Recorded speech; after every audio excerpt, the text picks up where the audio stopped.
Michael Grassia, and welcome to Get in Tune. Today I want to discuss with you one of the principles of animation.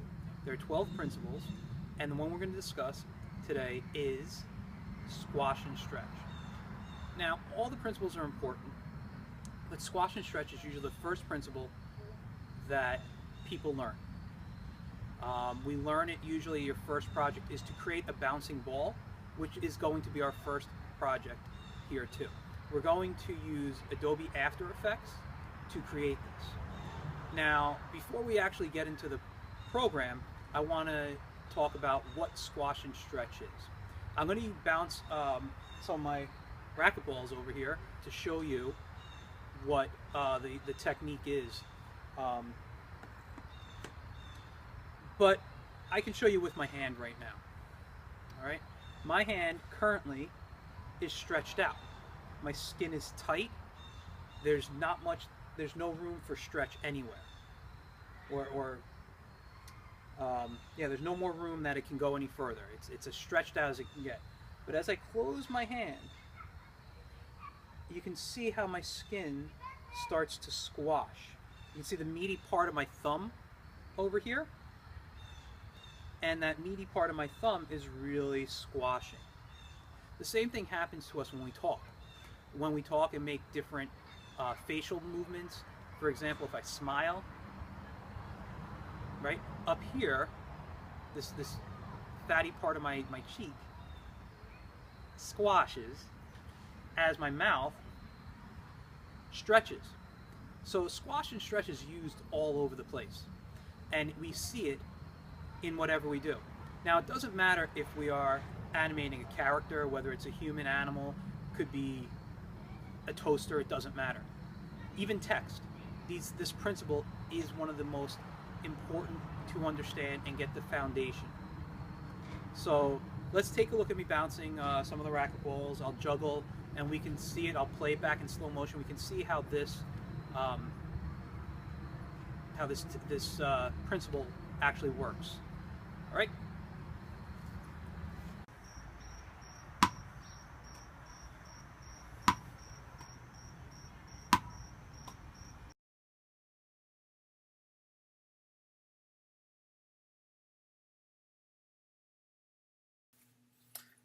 Okay, so now we're in After Effects. I've created a document, new document with a new composition, and my composition settings currently read 1280 by 720. I'm using the standard frame rate, which is 29.97, basically 30 frames a second. I have my duration out to 3 seconds and 10 frames. I chose a different background color than black because I didn't want everything to be so dark. I also created this layer here. This is a pale green solid layer. And to do that, I have to click my comp window, go up to Layer, New, Solid. It asks me the size I want, the color, and I can click on here to change the color, and so forth. Now you'll notice I lowered the height because I wanted this to be the ground and not be the same size as the screen.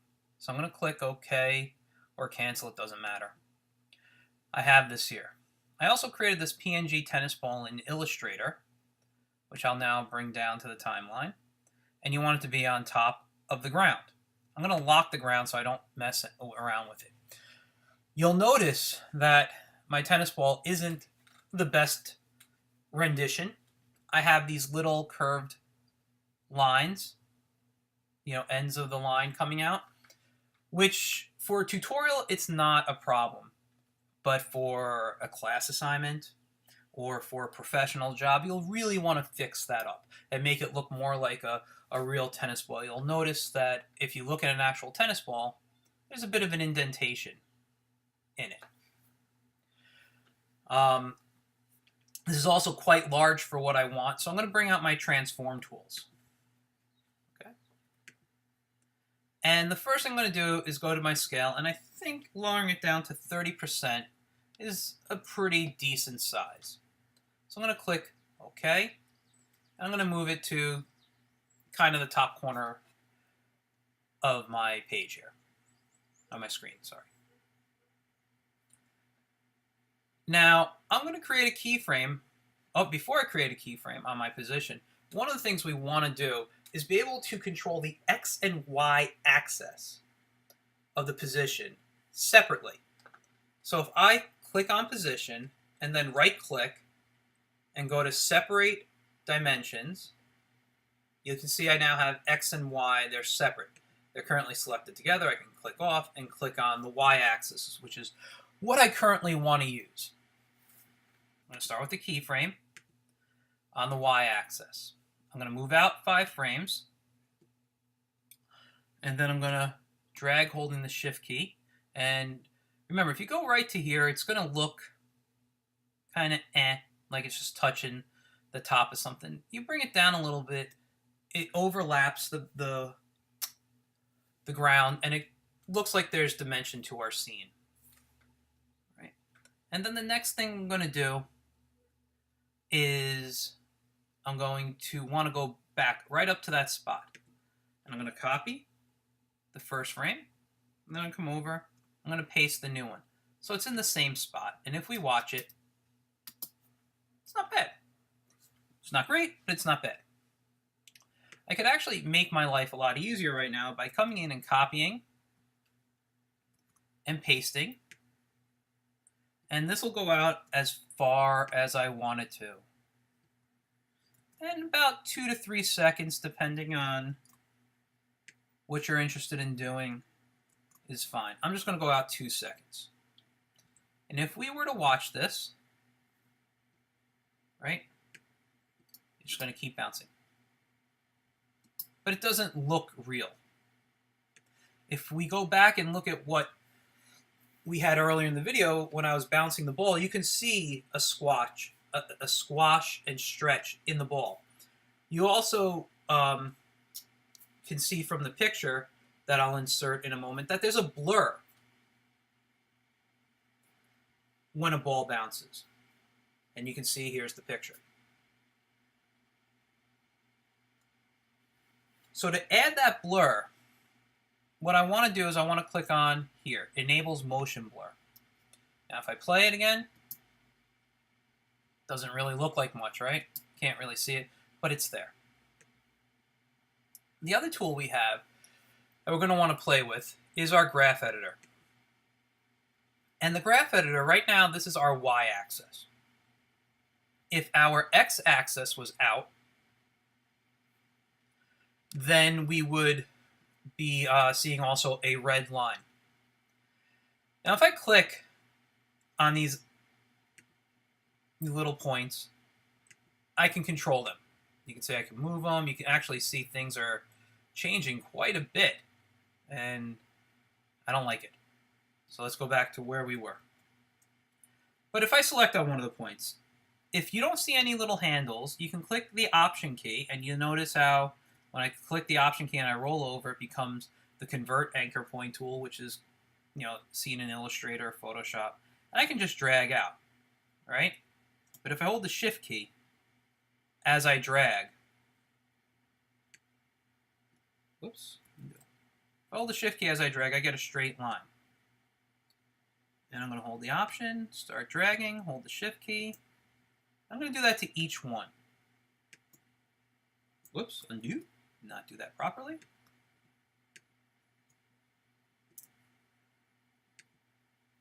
Now, by doing what I'm doing,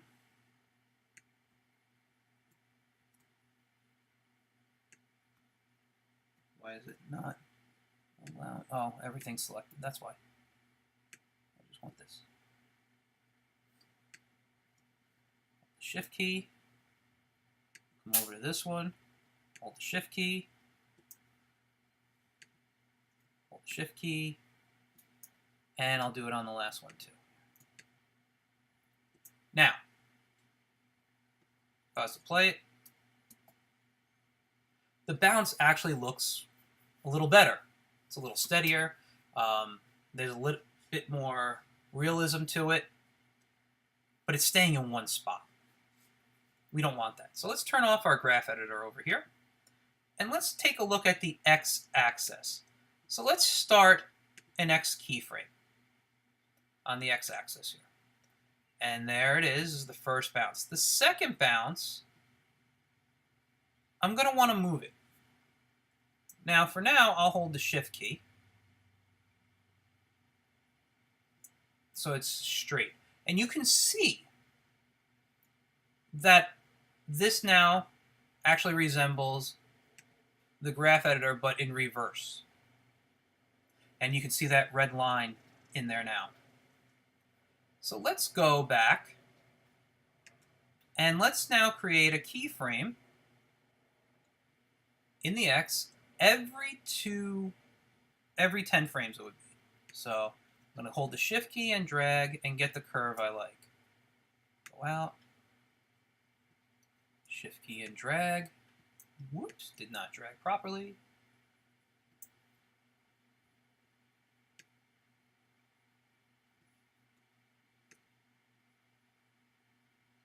Kind of want a nice, even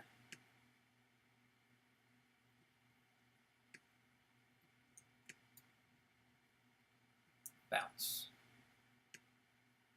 Now this bounce isn't ready yet, but we can watch it. Let's take a look.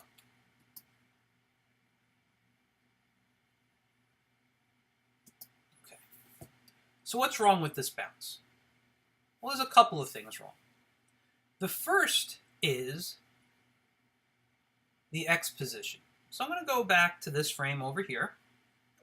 And usually what happens is when you are bouncing a ball or any object, the bounce will never go as high as the original place you dropped from.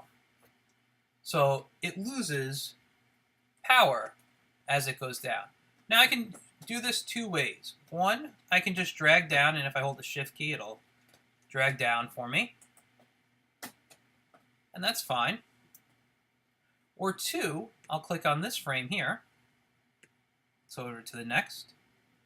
I can come in to the Y positioning, and you can see if I give it a higher number, it's shrinking in its positioning. Or I can go up higher or lower. So I'm actually changing my Y positioning now. And I'm just going to do this quicker this way. And I may not need all these bounces. I might actually delete some of these in a moment. And yeah, it looks like I'll probably be doing some deleting. And I'll explain why in a moment.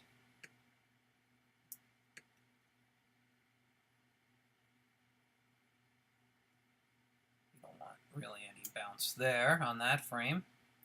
And on this one, there's going to be absolutely no bounce. It's going to be off the screen. And so what I'm going to do is I'm going to delete both of these frames right here. And undo. I didn't mean to delete both. I meant the X and Y on here.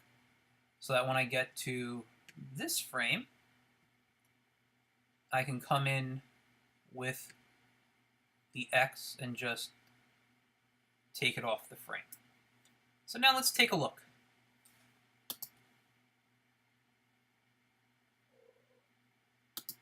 Okay, we're going to go in and fix a little bit more now.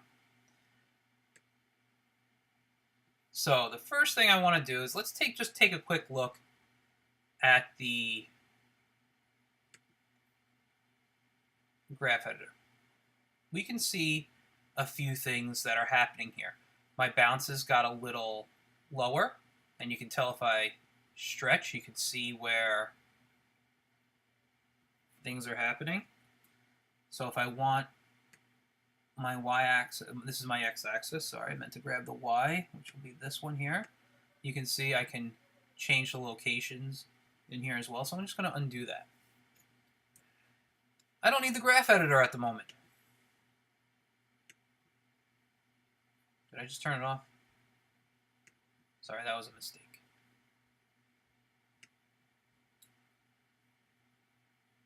So let's think. Well, if there's anything that we've studied and learned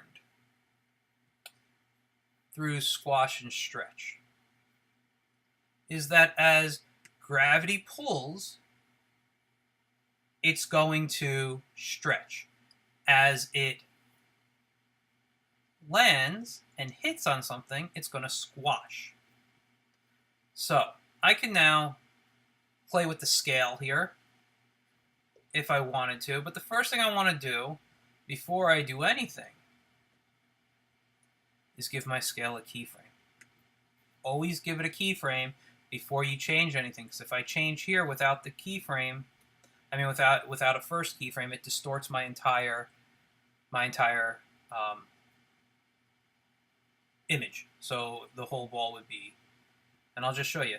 Watch, if I delete this keyframe right here, and I think it's going to be okay, and then I come down here to squash it. Whoop, too far. I come down to squash it, right? The whole image. So I'm going to undo that. I want to undo that. So I have my keyframe back with my last undo. So I want to go a frame or two before. And I'm going to manipulate the ball a bit. And I'm going to manipulate it by, let's see, 33 by, whoops, got to take the uniform off. Let's say 27. Now, I went in the wrong direction. That is for a squash. Let's go the other way. 33. Whoops, that's what I just did. Sorry. 27 by 33. And now you can see that there is length to it. It's starting to elongate. And as I get down here, I now got a squash. So I'm just going to switch it from this one to 33 and 27. And now it looks squashed. And then I got to go up a bit. I'm going to switch back this way, 27 by 33, right? There we go. And then when I get to the top of the frame, I want it to be a perfect shape again. So I'm going to select that first frame. Now, where am I here? Got on that. Let's get back to scale, and I'm going to paste it. So if I was to watch this animation play,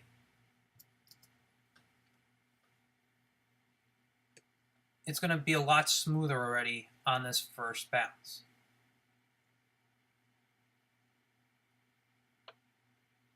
Okay.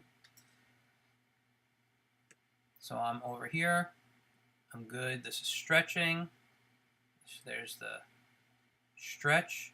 Returns to normal. And then if I want, I could, for now, copy these frames, right? And then I come to the next frame and I got to go back, right? And I come down and I'm going to paste.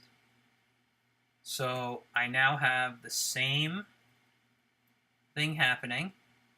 And I'm just going to do it over. I'm just going to keep doing that. I still have to go in and do some editing. And I'll tell you why. As the ball, oops, wrong spot. As the ball starts losing power and the bounces start getting less and less, the squash and stretch will become less and less. So if we were to watch this right now, it actually doesn't look bad, but there's no believability because it's the same bounce throughout. Okay, so we now have the ball bouncing, but it's not bouncing correctly because as the ball bounces and it loses power, it should not have the same squash and stretch technique on there. So That's the first one, and that's good. I like that one. We're going to come down here, and on our scale where I have 3327, now remember, the actual size is at 30% of the original image. So maybe let's squash this a little differently. Maybe bring this down to 32 by 28. And it's a little bigger. And you know, we're just going to reverse that one here. So this one now will be 28, and this one will be 32. We come back to the actual size. Now, this was 27. The last one we had was 28. Let's make this 29. And 31. And I did it in the, oh, came out to 21. That's, I don't know. Sorry, that was a typo. And now we're going to do the bounce in the reverse, which was now 31 and 29. Where we come to this one here. And I'm going to just make this one again 29 and 31, just so there's a slight bounce or stretch to it. I get to the roundness here. And I'm going to give this one more time, the 29 and the 31. One more time. We reverse it, 31, 29. We're going to come over to here. Sorry, too much of a stretch on this one. 29, 31. Now on this one, we're not even really going to notice. I'm going to leave it just 29, 31. You know, you shouldn't even see a squash on this one, to be honest. So I'm going to actually turn this one back to 30 and 30.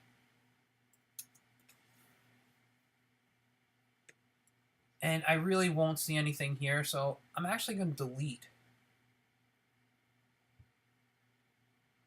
this one.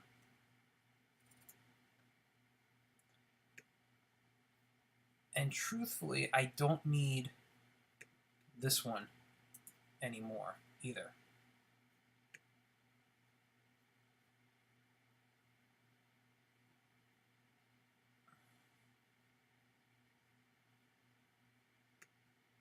Now, one of the things I think I'm going to do is delete this one. And if we were to watch this now,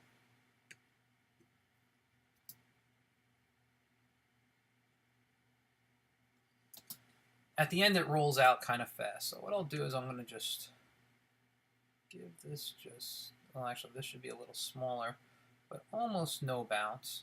And I'm going to extend this one out quite a bit. Let's go out here.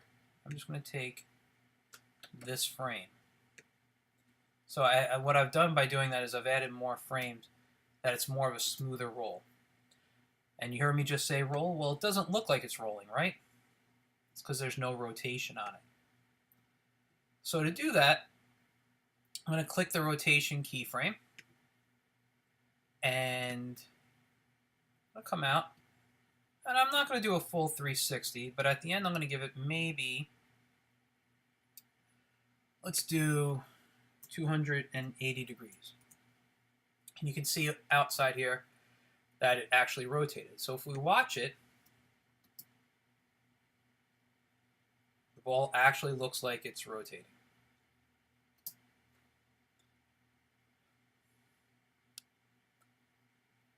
And that's really how we do it. When we're done, we're going to export this, and to do that, just remember we go to Add to render queue. Click on lossless here. You want it to be a QuickTime. I like to choose my video codecs as H.264, which is great for YouTube and lots of other web and video-based compression. Have no audio, so I'm not even going to worry about audio. Click OK. I'm going to bring it to my desktop, which that's where I want to save it. I'll call this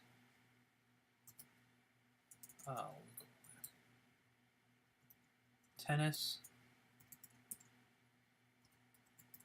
bounce test.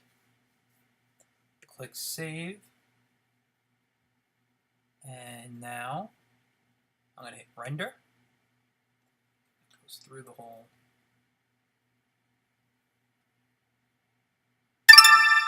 There we go. It's done. I'll minimize, I'll hide After Effects, and you probably hear my cat in the background. And I'm going to now open with QuickTime.